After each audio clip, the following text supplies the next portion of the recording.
আসসালামু আলাইকুম। আজকে আমরা প্রবাবিলিটি বিষয়ে কিছু আলোচনা করব। এটা আমাদের চতুর্থ আলোচনা।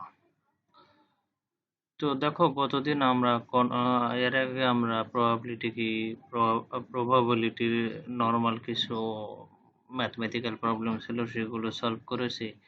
তারপরে কন্ডিশনাল প্রবাবিলিটির যোগের সূত্রের মাধ্যমে অঙ্ক বিভিন্ন কিছু করে এসেছি। আজকে আমরা কন্ডিশনাল প্রবাবিলিটির দ্বিতীয় একটা অঙ্ক করব। এখানে দেখো বলা আছে কি এখানে বলা আছে যে a study shows that 65% of managers অর্থাৎ 65% of managers have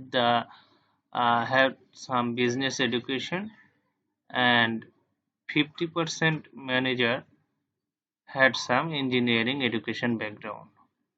এখন বলছে এছাড়াও আরো কি ইনফরমেশন দেওয়া আছে? আরো ইনফরমেশন দেওয়া আছে যে 20% of manager had some business education but no engineering education background। এখন চাইছে কি calculate the probability that the manager has some business education where it is given engineering education। মানে বিজনেস এডুকেশনের প্রবাবিলিটি নির্ণয় করতে বলেছে, এখানে দেওয়া আছে কি ইঞ্জিনিয়ারিং এডুকেশন, অর্থাৎ এটা আমাদের কন্ডিশনাল প্রবাবিলিটি। বিজনেসের প্রবাবিলিটি নির্ণয় করতেছে যেখানে আমাদের জানা হলো ইঞ্জিনিয়ারিং এর প্রবাবিলিটি। এখন দেখো আমি যদি এ ইভেন্টটা ধরি ম্যানেজার ফর বিজনেস এডুকেশন, একে কি ধরলাম managers event for the managers of business education background, আর বি কে ধরলাম event for the managers of engineering education background. আমাদের তাহলে কি বের করতে হবে? প্রবাবিলিটি বের করতে হবে কার? বিজনেস এডুকেশনের ব্যাকগ্রাউন্ডের আর in condition engineering education background. তাহলে আমরা যদি একটু এই ডায়াগ্রামের দিকে তাকাই, তাহলে এই ডায়াগ্রামে দেখো বলছে 65%। এই 65%টা হচ্ছে যে এই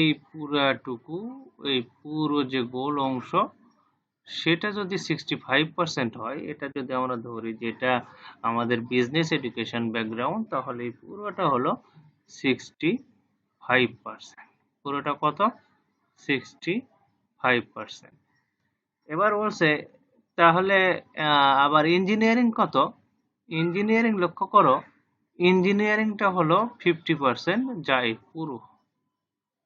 পুরোটা কত? 50%।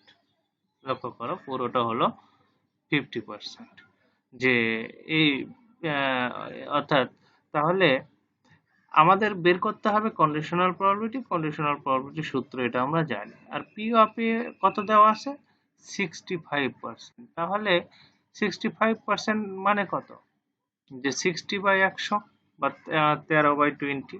আবার পি অফ বি দেওয়া আছে, লক্ষ্য করো পি অফ বি দেওয়া আছে কত? 50%। পি অফ বি কত দেওয়া আছে? 50%। তার মানে এটা যদি আমরা প্রবাবিলিটি নির্ণয় করি তাহলে এটা প্রবাবিলিটি হয় হাফ। এবার দেখো P of A P of B আমাদের নির্ণয় করা দরকার, কিন্তু সূত্রে আমাদের দেখো কি লাগবে? এটা লাগবে P of A intersection B. এখন P of A intersection B এর জন্য এখানে দেখো একটা ইনফরমেশন দেওয়া আছে, 20% of managers had some business education but not engineering education।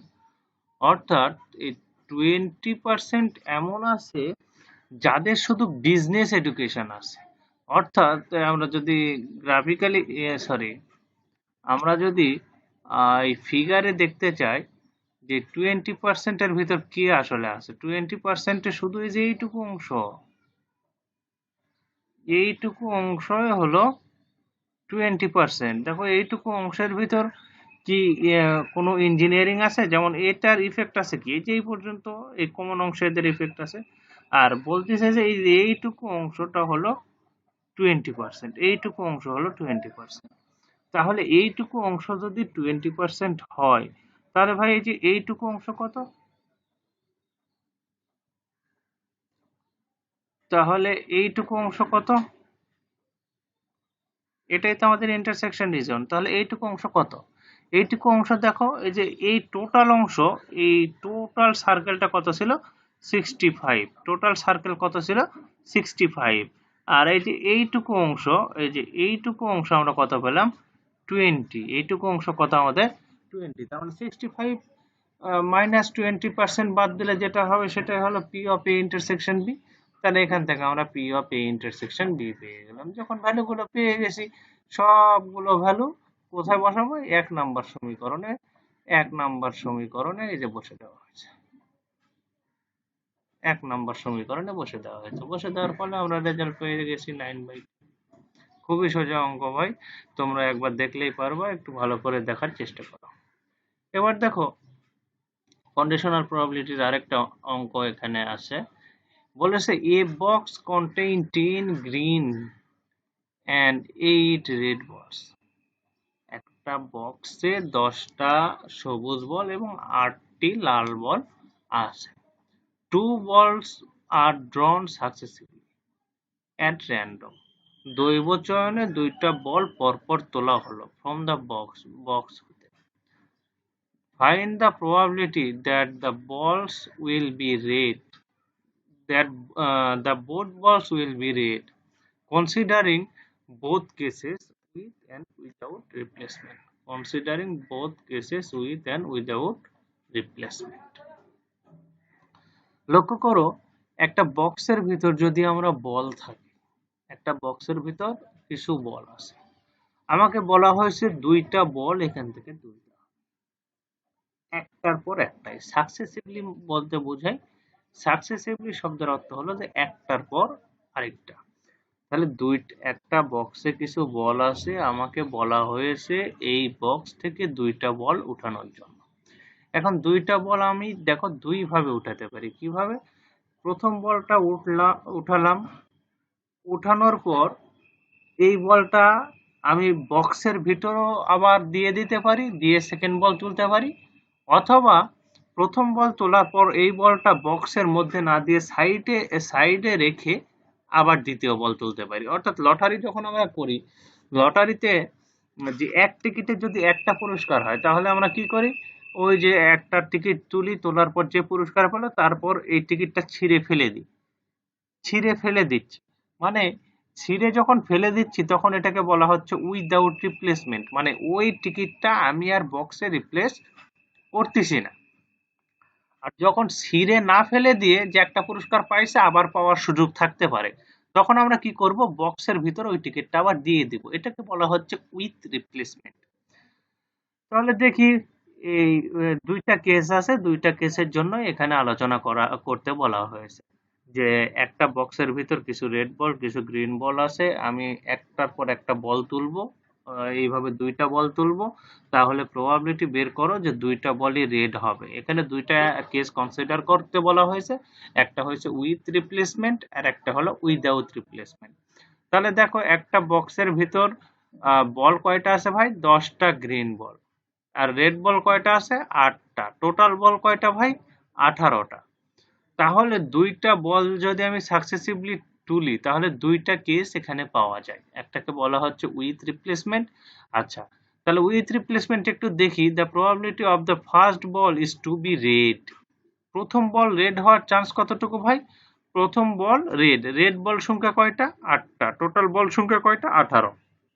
তার মানে রেড বল সংখ্যাকে টোটাল বল সংখ্যা দ্বারা ভাগ করলেই আমরা প্রথম বল রেড হওয়ার চান্স কতটুকু সেটা পাওয়া যাবে। এখন দেখো, যদি আমরা বল কি করি? রিপ্লেস করি, অর্থাৎ প্রথম বল যেটা তুললাম এটা আবার বক্সের ভিতর ফেলে দিব, তাহলে কি রেড বল সংখ্যাতে কোনো চেঞ্জ হবে? যেমন আগে ছিল রেড বল 8টা, একটা তুলে নিলে রেড বল হয়েছিল 60টা, এখন আবার সেই রেড বলটা বক্সে দিয়ে দিচ্ছি, তাহলে কি রেড বল সংখ্যাতে কোনো চেঞ্জ হবে? হবে না। বল সংখ্যাতে কোনো চেঞ্জ হবে? হবে না। তার মানে রেড বল সংখ্যা এবং টোটাল বল সংখ্যা এই ক্ষেত্রে সেম থাকবে। তাহলে সিমিলারলি দ্বিতীয় বল তুললেও তার প্রবাবিলিটি সেম থাকবে, প্রথম বলের মতোই তার প্রবাবিলিটি হবে, যেহেতু বল সংখ্যাও চেঞ্জ হচ্ছে না, রেড বল সংখ্যাও চেঞ্জ হচ্ছে না। তাহলে 2টা বলের কম্বাইন্ড প্রবাবিলিটি কি হবে? এই 2 প্রবাবিলিটির গুণফল। প্রথম বলের প্রবাবিলিটি ইনটু দ্বিতীয় বলের প্রবাবিলিটিটাই হলো দুইটা কম্বাইন্ড বলের দুইটা বলই তোমার হলো গিয়ে লাল হওয়ার প্রবাবিলিটি। এবার দেখো উইদাউট রিপ্লেসমেন্ট কেসটা, এখানে বলা হচ্ছে the probability of the first ball is to be red is এত। দেখো ফার্স্ট বলের প্রবাবিলিটি এখানে সেম থাকবে, কারণ বলের সংখ্যাতেও চেঞ্জ নাই, টোটাল নাম্বার অফ বলেও চেঞ্জ নাই। এবার আমি বলটা কিন্তু রিপ্লেস করতেছি না, বলটা কিন্তু আমি সাইডে রেখে দিচ্ছি। তাহলে ধরে নিচ্ছি প্রথম বলটা উঠেছিল কি রেড, তাহলে রেড বল সংখ্যা কি হবে? Sorry, I have made a mistake. It should 7. It should 7. It should 7. তাহলে কি বললাম? If the ball is not replaced to the box, the number of ball will be 7 and the number of total ball will be, তাহলে বলও একটা কমে গেছে, সব বল থেকে একটা বল কমে গেছে, রেড বলটা কমে গেছে। তাহলে রেড বলের সংখ্যা 8 না হয়ে হয়েছে 60 আর টোটাল বল সংখ্যা হয়েছে 17। তাহলে এই সেকেন্ড বল তোলার প্রবাবিলিটি, সেকেন্ড বল রেড হওয়ার চান্স কতটুকু হবে? 7/17। এখন দুইটা বলের কম্বাইন্ড প্রবাবিলিটি হলো ওই দুইটার গুণফল। আমি আশা করি তোমরা সবাই এটা পারবে। ভিডিওটা একটু দেখে নিও। গত সপ্তাহে তোমরা কেউ হোমওয়ার্ক সাবমিট করো নাই, এই জন্য আমাকে একটু খারাপই লিখেছে। আজকে আমি আরো কিছু হোমওয়ার্ক এখানে অ্যাড করে দিচ্ছি, আমি আশা করি তোমরা সলভ করবা। তোমরা সলভ না করলে তো আমি বুঝতে পারি না যে তোমরা বুঝতে পারতেছো কি না। তোমরা সলভ করে সাবমিট করবা, কোনো ভুল হলে আমি রিপ্লাই দিব। সাবমিট না করার তো আমি কোনো কারণ দেখি না ভাই। দেখো এখানেও একই টাইপের কয়টা অঙ্ক দেওয়া আছে, যে একটা বলে দুইটা রেড তিনটা ব্লু মার্বেল আছে, ফাইন্ড দ্য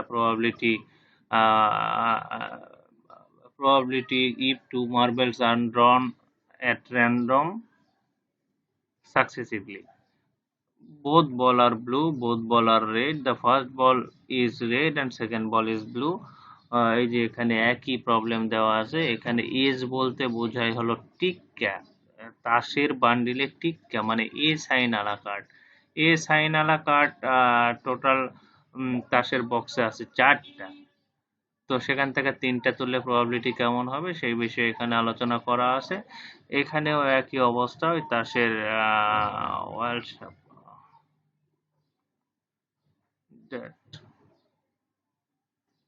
একই কথা বলা আছে। 2 cards are drawn from a well shuffled ordinary deck of 52 cards successively. Find the probability that they are both SS. এই SS মানে একই অবস্থা, SS মানে ওই যে এ মার্ক করা কার্ড, অর্থাৎ আমরা যাকে টিক্কা বলি। টিক্কা, দুইটা টিক্কা উঠবে উইথ রিপ্লেসমেন্ট আর উইদাউট রিপ্লেসমেন্ট। আমি যে প্রবলেমটা 2 নম্বর প্রবলেমটা করে দিলাম, এই 3টা প্রবলেমই 2 নম্বর প্রবলেম বেসড। আমি আশা করি এবার তোমরা এই প্রবলেমটা সলভ করে সাবমিট করবে।